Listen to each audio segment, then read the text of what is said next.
Syederalun Fikri Haikal, 23 tahun, warga asal Banda Aceh yang hanyut di laut pantai Naga Permai, Gampung Suak Puntung, Kecamatan Kuala Pesisir, Nagan Raya, pada Rabu 22 September sekitar pukul 23.30 menjelang tengah malam, ditemukan oleh warga yang sedang memancing ikan di Penaga Pasi, Kecamatan Merebo, Aceh Barat.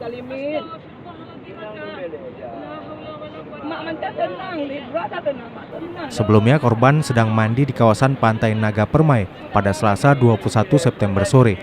Namun nahasnya korban terseret oleh gelombang dan menghilang.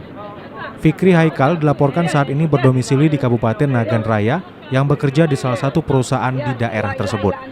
Korban dievakuasi tim SAR dan BPBD serta pihak terkait lainnya untuk dibawa ke rumah saudaranya di Desa Suak Puntung, Kecamatan Kuala Pesisir, Nagan Raya. Kemudian selanjutnya jasad korban dibawa ke Aceh Besar, daerah asalnya, untuk dimakamkan. Dari Melabuh, Saadul Bahri, Serambi On TV.